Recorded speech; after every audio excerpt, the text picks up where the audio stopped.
नमस्कार, सौरभ द्विवेदी नाम है हमारा और आप देखना शुरू कर चुके हैं दी ललन टॉप शो। आज कितनी तारीख है? 22 अप्रैल। आज बर्थडे है। किसका बर्थडे है? धरती का बर्थडे है। धरती का बर्थडे हम इंसानों की नज़र में। दरअसल ये एक दिन है कृतज्ञता जताने का, अपने होने का और धरती के साथ अपने रागात्मक संबंध का। और इसीलिए हजारों बरस पहले हमारे पुरखे यजुर्वेद में लिख गए हैं, माता भूमि पुत्रो अहम पृथिव्या। माता हमारी भूमि है, भूमि हमारी माता।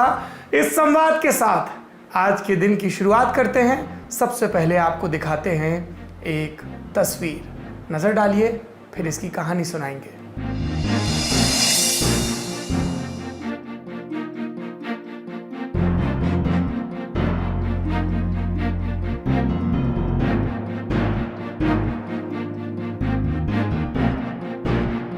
तस्वीर में आपको एक चिता जलती नजर आ रही है। भोपाल में एक शख्स की कोरोना संक्रमण से मौत हो गई। मध्य प्रदेश के सुजालपुर में रहने वाले एक व्यक्ति को लकवे के चलते एक निजी अस्पताल में भर्ती कराया गया। 14 अप्रैल को वो कोरोना पॉजिटिव पाए गए। इसके बाद उन्हें भोपाल के कोविड-19 हॉस्पिटल में शिफ्ट किया गया। 20 अप्रैल को इस मरीज की मौत हो गई। ये खबर परिवार को दी गई। पत्नी, बेटा, पत्नी के भाई भोपाल पहुंचे। अस्पताल और जिला प्रशासन ने उन्हें बताया कि कोरोना प्रोटोकॉल के चलते वो शव को शुजालपुर नहीं ले जा सकते, अंतिम संस्कार भोपाल में ही करना होगा। और इस पर परिवार ने शव लेने से मना कर दिया। भोपाल जिला प्रशासन का कहना है कि परिवार को पीपीई किट, सैनिटाइजर और ग्लव्स दिए गए, लेकिन मृतक के बेटे ने मुखाग्नि देने से मना कर दिया। उन्होंने प्रशासन से ही अंतिम संस्कार के लिए कह दिया और तब तहसीलदार गुलाब सिंह बघेल आगे आए। उन्होंने मुखाग्नि दी। बघेल का मृतक से कोई संबंध नहीं था। उनके जैसे अधिकारी ही हैं कि हमारा भरोसा शासन व्यवस्था में बना हुआ है। इस घटना के कई पाठ हो सकते हैं। मोह से मुक्ति का पाठ हो सकता है या परिवार वालों की समझदारी का पाठ हो सकता है। जो जैसा कोना पकड़ ले वैसा पाठ। लेकिन याद रखिए कि सारी मोह माया ममता के परे हम एक इंसान हैं और इस धरती पर जब आँख मूंदते हैं तो उससे पहले अच्छा बुरा सब गुजरता है। मन में तो गुजरता ही होगा। गंभीर बात हो गई, चलिए तनाव थोड़ा कम करते हैं, ये वीडियो देखते हैं।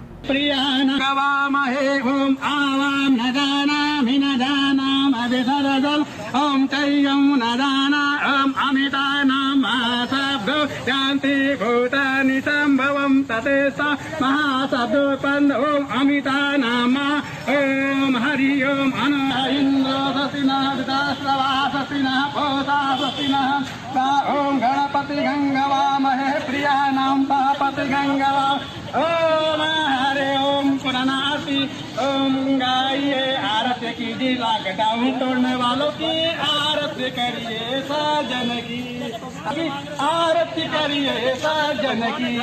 दोबारा न तोड़े आप लोग लॉकडाउन, दोबारा न दर्शन दे जन की। ओम हरि ओम ये वीडियो कानपुर के किदवई नगर इलाके का है। यहाँ लॉकडाउन तोड़कर बाहर निकले लोगों को पुलिस ने कतार में दूर दूर खड़ा किया और फिर उनकी बारी बारी से आरती उतारी, प्रसाद दिया। जी सचमुच आरती ही उतारी, इसे अविदा में लीजिए। लठ चलाने वाली आरती नहीं उतारी। प्रसाद भी असली था, कान कुच्चू वाला प्रसाद नहीं था। किसी को नहीं पीटा गया। पुलिस लोगों को घरों में रहने के लिए नए नए तरीके निकाल रही है, लेकिन लोग हैं कि पुराने बहानों के साथ सड़क पर निकल रहे हैं। थोड़ा सा संयम रखिए महाराज, कुछ दिन की बात है, फिर तो जीवन रहा तो तफरी ही तफरी है। अब आपको दिन भर के अपडेट्स देते हैं। सबसे पहले आंकड़े। दुनिया भर में कोरोना से मरने वालों की संख्या हो गई है 1,77,000 से भी ज़्यादा। ठीक हुए हैं 6,87,000 और इन सबको मिलाकर कुल संक्रमितों का आंकड़ा पहुंच गया है 25,65,000 से ऊपर। अमेरिका की बात करें तो लॉकडाउन खोलने न खोलने पर बहस और प्रदर्शनों के बीच मौत का आंकड़ा एक बार फिर ऊपर चला गया है। 21 अप्रैल को यहाँ 2,500 से ज़्यादा मौतें हुई। भारत की बात करते हैं, यहाँ कुल मामले हो गए हैं 19,984। 3,870 लोग ठीक हो चुके हैं। 640 लोगों की मौत हो चुकी है। मौत के मामले में राज्यों की बात करें तो अब दूसरे नंबर पर गुजरात है, जहां 90 मौतें हुई। मध्य प्रदेश 76 मौतों के साथ तीसरे नंबर पर है और पहले पर तो 251 मौतों के साथ महाराष्ट्र है ही। पिछले 24 घंटे के आंकड़े हम आपको नहीं बता पा रहे हैं क्योंकि इन्हें जारी करने वाली केंद्र सरकार की प्रेस कॉन्फ्रेंस आज रद्द कर दी गई। लॉकडाउन से जुड़ा एक और अपडेट है, पुलिस पर हमले की घटनाएं नहीं रुक रही। ताज़ा मामला पश्चिम बंगाल के उत्तर 24 परगने का है। आज यहाँ स्थानीय लोगों और पुलिस के बीच झड़प हो गई। इस दौरान 4 पुलिसकर्मी घायल हो गए। खबर है कि स्थानीय लोग राशन न मिलने के कारण नाराज थे, तो सड़क पर आकर सरकार से राहत सामग्री और खाने पीने की सामान की मांग करने लगे। विरोध प्रदर्शन बढ़ता देख बादुरिया पुलिस स्टेशन के जवानों ने भीड़ पर लाठीचार्ज किया। विरोध में स्थानीय लोगों ने पुलिस पर पथराव किया, जिसमें 4 पुलिस वाले घायल हो गए।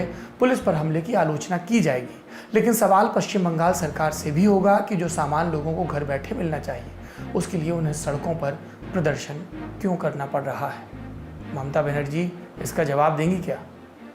और पुलिस पर हमले की ये अकेली घटना नहीं है। आज उत्तर प्रदेश के अलीगढ़ में भी स्थानीय लोगों और पुलिस के बीच जमकर पथराव की खबरें आई।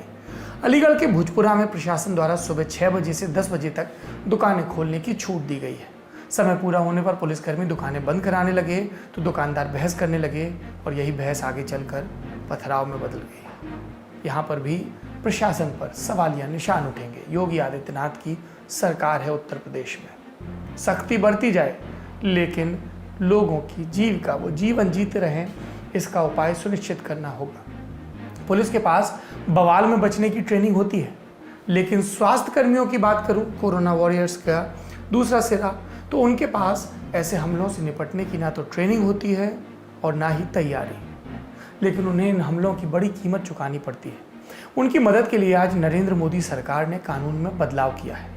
22 अप्रैल को प्रधानमंत्री नरेंद्र मोदी की अगुवाई में केंद्रीय कैबिनेट की बैठक हुई। बैठक में स्वास्थ्य कर्मियों की सुरक्षा को लेकर एक अध्यादेश पास किया गया। इस अध्यादेश से 123 साल पुराने महामारी कानून में बदलाव किया गया। सूचना और प्रसारण मंत्री प्रकाश जावड़ेकर ने इसके बारे में प्रेस को जानकारी दी। बताया कि अब स्वास्थ्य कर्मियों पर हमला करने वालों को जमानत नहीं मिलेगी। 30 दिन के अंदर जांच पूरी होगी, 1 साल के अंदर फैसला आएगा। सज़ा 3 महीने से 5 साल तक की हो सकती है, गंभीर मामलों में 6 महीने से 7 साल तक की सज़ा।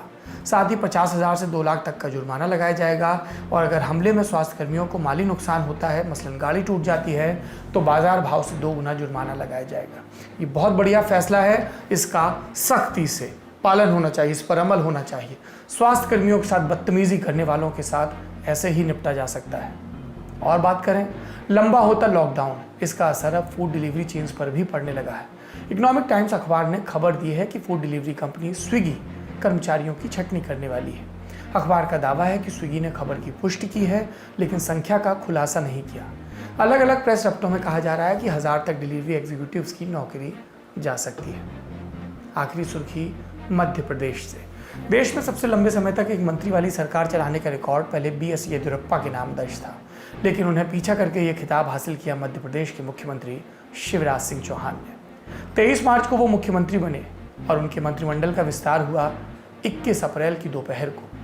नरोत्तम मिश्र, मीना सिंह, कमल पटेल, तुलसीराम सिलावट और गोविंद सिंह राजपूत कैबिनेट में शामिल हुए। इन 5 में से तुलसीराम सिलावट और गोविंद सिंह सिंधिया खेमे से हैं और सिंधिया के साथ ही कांग्रेस से भाजपा में आए थे। कैबिनेट विस्तार के बाद भी सवाल खत्म नहीं हुए। लोग पूछ रहे थे कि भैया आप तो बता दो कि स्वास्थ्य मंत्री कौन है, या CM ही सब करते रहेंगे। इस सवाल का जवाब आज मिला जब मंत्रालयों का बंटवारा हुआ। नरोत्तम मिश्र को गृह और स्वास्थ्य विभाग दिया गया। इसके अलावा आज मध्य प्रदेश कैबिनेट की बैठक भी हुई और इसके बाद लोगों ने राहत की सांस ली, क्योंकि कोरोना संकट के बीच कमलनाथ की रुखसती के बाद ये पहली बार है कि मध्य प्रदेश में सरकार अपने मुकम्मल स्वरूप में नजर आने लगी है। खबर है कि 3 मई के बाद एक बार फिर से कैबिनेट का विस्तार होगा। अब चलते हैं दिन की बड़ी खबर की तरफ। आज बड़ी खबर की शुरुआत सड़क छाप ढंग से करेंगे। जियो और जीने दो। भारत में ये कई ट्रकों के पीछे लिखा होता है, हम सड़क पर देखते हैं। मार्क जकरबर्ग भारत आए थे, सड़कों से भी गुजरे, तो क्या उन्होंने ऐसे किसी ट्रक को ओवरटेक किया? हम नहीं जानते, लेकिन उन्हें जियो और जीने दो ये जुमला पसंद ज़रूर आया। और हम ऐसा क्यों कह रहे हैं? क्योंकि फेसबुक ने 22 अप्रैल को रिलायंस के जियो में 43,574 करोड़ रुपए का निवेश किया। ये पैसा कितना होता है, समझाने के लिए एक बार फिर से हम अपना फेवरेट उदाहरण आपको देते हैं। इसरो का चंद्रयान। मित्रों, फेसबुक ने जियो में इतना पैसा लगाया है कि इसरो वाला चंद्रयान 44 बार चांद पर चला जाए और तब भी पार्टी के लिए पैसा बच जाए। इस डील के साथ ही फेसबुक को जियो में 9.99% की हिस्सेदारी मिल गई। अब आप पूछेंगे भैया लल्लन टॉप, बड़ी खबर को आज बिजनेस का पन्ना काहे बना रहे हो? तो हम कहेंगे कि ये सिर्फ ट्रेलर है, पिक्चर बहुत बड़ी है, बारीक है और इसीलिए समझना ज़रूरी है कि फेसबुक ने मुकेश अंबानी की कंपनी को ही इतनी मोटी रकम क्यों दी और इतना पैसा देकर भी 10% से कम हिस्सेदारी में संतोष क्यों कर लिया। अगर इस हिस्सेदारी को हम शादी के उदाहरण से समझें तो ऐसा कह सकते हैं कि वर वधू पहले से एक दूसरे को पसंद करते थे। अब इस चक्कर में ना पड़ जाइएगा कि बताओ दूल्हा कौन है और दुल्हन कौन। बात समझो, जियो का प्रमोटर है रिलायंस इंडस्ट्रीज लिमिटेड, पेट्रोकेमिकल व्यापार की दुनिया का बड़ा खिलाड़ी, भारत की सबसे अमीर कंपनियों में से एक। तो जियो की लॉन्चिंग धमाकेदार रही।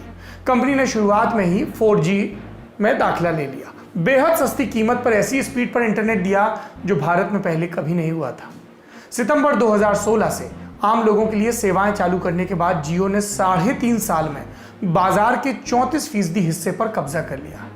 आज जियो भारत का सबसे बड़ा मोबाइल फोन नेटवर्क चलाता है। उसने बड़े बड़े डेटा बैंक बनाए हैं, लेकिन अब कंपनी 4G इंटरनेट से आगे बढ़ने की सोच रही है। 2 लक्ष्य हैं, 5G और रिटेल ई कॉमर्स। लेकिन रिटेल ई कॉमर्स में जियो के 4G जैसा तहलका मचाने की संभावनाओं के सामने कुछ संकट है, क्योंकि यहाँ मैदान में अमेजॉन और फ्लिपकार्ट जैसे बड़े प्लेयर पहले से मौजूद हैं। इनकी जड़ें गहरी हैं। अमेजॉन इंडिया के पीछे अमेरिका वाला अमेजॉन है और फ्लिपकार्ट के पीछे वॉलमार्ट। तो जियो को चाहिए था एक एक्स फैक्टर, और वो एक्स फैक्टर क्या था? डेटा और आर्टिफिशियल इंटेलिजेंस। और यहीं से कहानी में फेसबुक की एंट्री होती है।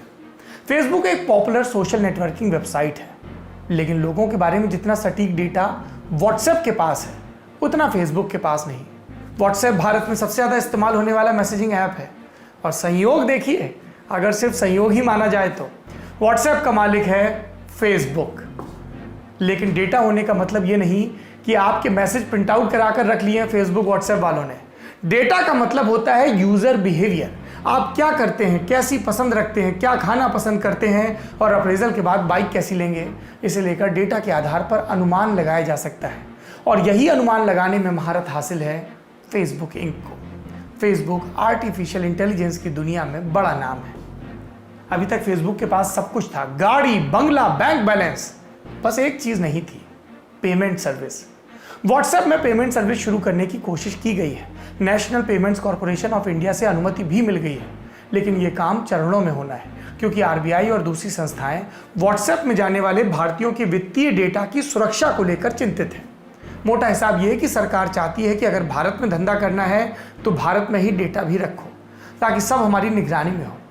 व्हाट्सएप इस सब में वक्त लगा रहा है और इसीलिए फेसबुक अपने अकूत डेटा भंडार का इस्तेमाल अच्छे से नहीं कर पा रहा। कैसा इस्तेमाल? मान लीजिए कि एआई आर्टिफिशियल इंटेलिजेंस सॉफ्टवेयर कहता है कि आज सौरभ द्विवेदी का बर्थडे है, तो सौरभ के दोस्तों को केक का इश्तेहार नजर आएगा। और ऐसा नहीं कि ये काम अभी नहीं होता, लेकिन फेसबुक चाहता है कि ये सब काम व्हाट्सएप के जरिए होने लगे, क्योंकि एक बार व्हाट्सएप पर ई कॉमर्स और पेमेंट्स का रास्ता खुलेगा तो पेमेंट्स के दूसरे गेटवे मुसीबत में पड़ जाएंगे। जाहिर सी बात है कि आप अपने पसंदीदा मैसेजिंग ऐप पर रहकर ही सब कुछ करना चाहेंगे, जो कि भारत में ज़्यादातर लोगों के लिए व्हाट्सएप है। तो आखिरी में कौन बचेगा? सिर्फ त्रिवेदी बचेगा, और उसका फर्स्ट नेम क्या होगा? व्हाट्सएप। और इसीलिए फेसबुक ने जियो से हाथ मिलाया है। सौदे में व्हाट्सएप भी शामिल है। हो सकता है कि आपको ये कोई बड़ी कंस्पिरेसी थ्योरी लगे, लेकिन ये सारी बातें हमने इस खेल को समझने वाले एक्सपर्ट से बातचीत के आधार पर मालूम की हैं। और ऐसा नहीं है कि ऐसा उदाहरण पहले से मौजूद नहीं है दुनिया में। चीन में सबसे मशहूर मैसेजिंग ऐप है वीचैट। वीचैट मैसेजिंग के साथ साथ दूसरे ऐप्स के लिए गेटवे की तरह भी काम करता है। आप केक मंगा सकते हैं, जूते खरीद सकते हैं, चाहे तो पैसे भी ट्रांसफ़र कर सकते हैं। फेसबुक, व्हाट्सएप और जियो साथ मिलकर उसी दिशा में आगे बढ़ सकते हैं। और क्या होगा? इससे फेसबुक को भारत में डेटा रखने की जगह मिल जाएगी, साथ में रिलायंस इंडस्ट्रीज़ के लंबे चौड़े नेटवर्क का ऑन ग्राउंड बेनिफिट भी। जियो को रिटेल के लिए डेटा और आर्टिफिशियल इंटेलिजेंस मिल जाएगा। जियो को एक फ़ायदा और है, वो पहले ही टावर बिजनेस में हिस्सेदारी बेच चुका है। अभी उसने कुछ पैसे फेसबुक से जुटा लिए। इसके अलावा रिलायंस इंडस्ट्रीज रिफाइनरी बिजनेस में 20% हिस्सेदारी सऊदी की अरामको को बेचने का मन बना रहा है। ऐसा हो गया तो अगले 2 बरस में रिलायंस पर बिल्कुल भी कर्ज नहीं होगा। जियो में लगाया पैसा चुक जाएगा और तब रिलायंस 5G के खेल में उतर सकता है। संभवतः यही वजह है कि फेसबुक ने महज 9.99% के लिए इतनी बड़ी रकम लगा दी। तो गुरु, खेल बड़ा है। अब बात करेंगे कोरोना वायरस से जुड़ी अफवाहों की। राजस्थान के सीकर जिले से हमें दर्शकों ने बताया कि कुछ गांवों में लोग रात भर जागकर पानी की टंकियों की पहरेदारी कर रहे हैं। गांव में अमूमन पानी की टंकियां घरों से बाहर होती हैं और ऐसी ही टंकियों की इन दिनों रात भर निगरानी होती है। बाकायदा चौकीदारी की शिफ्ट चलती है। क्यों कर रहे हैं ऐसा? क्योंकि वहां किसी ने खबर फैला दी कि रात में मुस्लिम लोग आकर पानी की टंकी में कोरोना डाल जाते हैं। सीकर के थोई गांव में पानी में कोरोना डालते हुए रंगे हाथों पकड़े जाने की अफवाह भी चल रही है। इस तरह के दावों में कितनी सच्चाई है कि जानने के लिए हमने सीकर जिले के एसपी गगनदीप सिंगला से बात की। उन्होंने बताया कि पानी में कोरोना मिलाने की बातें सरासर अफवाह हैं, झूठी हैं। पूरे ज़िले में ऐसा कोई भी मामला सामने नहीं आया। इस तरह की अफवाह फैलाते पकड़े जाने पर पुलिस उनके साथ क्या करेगी, ये भी सुन लीजिए। हाँ बिल्कुल, हम डायरेक्शन भी जारी कर रहे हैं और कोई ऐसे रूमर्स फैला रहे हैं उसके खिलाफ कार्रवाई भी कर रहे हैं। We are registering cases against them अगर कोई ऐसा कर रहा है तो। पानी में कोरोना मिलाने जैसी किसी अफवाह पर भरोसा कर टंकी की पहरेदारी करने से पहले थोड़ा कॉमन सेंस भी लगाएं, अपने दिमाग की पहरेदारी करें। कोरोना वायरस कोई जहर की शीशी नहीं है जिसको चुपके से कोई पानी में घोल कर चला जाएगा। ये थूक के छींटों से फैलता है, संक्रमित व्यक्ति से ही बाकी में फैलता है। इसलिए एक संप्रदाय विशेष के फलों में या पानी में कोरोना मिलाने की खबरों पर अपनी बुद्धि लगाएं। ये संप्रदाय विशेष भी आपकी तरह होमोसेपियंस हैं और ये संप्रदाय विशेष के लोग भी आपकी तरह हिंदुस्तानी हैं। रही बात कट्टरपंथियों की, तो वो सब धर्मों में मौजूद हैं और सब अपने अपने हिसाब से मूर्खताएं कर रहे हैं। इसलिए इस तरह की इस्लामोफोबिया से ग्रसित मत रहिए। और यही बात दूसरे लोगों से भी कही जाएगी कि वो कुछ कट्टरपंथियों के आधार पर हिंदू फोबिया से ग्रसित ना हो। ये कुछ लोग हैं जिनकी दुकानें चलती हैं आपको दूसरे धर्म का डर दिखाकर। इनकी दुकानों को बंद कर दीजिए, दिमाग की खिड़कियां खुली रखिए। हम आपको लगातार बता रहे हैं, इन झूठी खबरों से हमारा आपका नुकसान हो रहा है। कोरोना ऐसे नहीं फैलता, नफरत ऐसे ज़रूर फैलती है और इसका शिकार कभी कोई निर्दोष साधु होता है, कभी अपने घर में सो रहा कोई निर्दोष नागरिक। कोरोना से जुड़ी अफवाहें आपने सुन ली। अब बारी कोरोना वायरस के सच की। एक यक्ष प्रश्न आजकल हर कोई पूछ रहा है, इस वायरस से आखिर हम इंसानों को निजात कब मिलेगी? इस सवाल का जवाब इस बात पर निर्भर करता है कि हम कौन से हथियारों से लड़ रहे हैं। वायरस को मिटाने के दो तरीके हैं, फिजिकल डिस्टेंसिंग और वैक्सीन।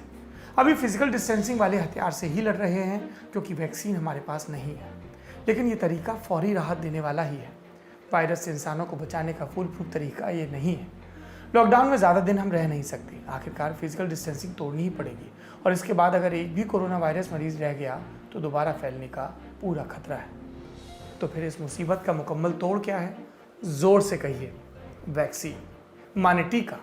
दुनिया भर में करीब 80 संस्थान कोरोना वायरस की वैक्सीन बनाने में लगे हैं और इस मोर्चे पर एक अच्छी खबर ब्रिटेन से आई है। ब्रिटेन की प्रतिष्ठित ऑक्सफोर्ड यूनिवर्सिटी के वैज्ञानिकों ने कोरोना वायरस की वैक्सीन बना ली है। ब्रिटेन के स्वास्थ्य मंत्री मैट हैनकॉक ने बताया कि वैज्ञानिक गुरुवार से इसका ह्यूमन ट्रायल शुरू कर देंगे। ह्यूमन ट्रायल क्या होता है? इसमें इंसानों पर वैक्सीन का असर देखा जाता है। इसके लिए ब्रिटेन के अलग अलग इलाकों से 18 से 55 साल तक के 510 सेहतमंद वॉलंटियर्स को भर्ती किया गया है। इन वॉलंटियर्स के शरीर में वैक्सीन इंजेक्ट करके ये देखा जाएगा कि एंटीबॉडीज़ बनती हैं या नहीं। अब वैक्सीन और एंटीबॉडीज़ बायोलॉजी के दो टर्म आ गए, समझ लीजिए क्या है। किसी बीमारी से बचाव के लिए कोई टीका बनाया जाता है तो उसमें बीमारी पैदा करने वाले पैथोजन यानी वायरस को ही काम में लाया जाता है। लेकिन ये वायरस का निष्क्रिय रूप होता है या उससे मिलते जुलते वायरस में थोड़ा बहुत बदलाव कर दिया जाता है जो बीमारी फैलाने लायक नहीं रहता। इसी को वैक्सीन के रूप में शरीर में इंजेक्ट किया जाता है। इससे क्या होता है? शरीर में इस वायरस से लड़ने के लिए एंटीबॉडीज़ बन जाते हैं। एंटीबॉडीज़ हमारे शरीर में वायरस और बैक्टीरिया जैसे बाहरी दुश्मनों से लड़ने वाली एक सेना है। तो कोरोना वैक्सीन के बाद इस वायरस से लड़ने वाली सेना को शरीर में पहले से जगह मिल जाएगी और वायरस को घुसते ही ये मार देंगे। यानी वैक्सीन लगने के बाद स्वस्थ व्यक्ति में कोरोना संक्रमण का खतरा नहीं रहेगा। लेकिन वैक्सीन के कामयाब होने से अभी हम दूर हैं। जैसा मैंने बताया, ह्यूमन ट्रायल। वैक्सीन तैयार करने वाले ऑक्सफोर्ड यूनिवर्सिटी के साइंटिस्ट कह रहे हैं कि वैक्सीन के कामयाब होने पर पूरा भरोसा है, लेकिन ये बात पूरी तरह से ट्रायल के बाद ही सही साबित होगी। और ये ट्रायल 2-4 दिन का नहीं होता।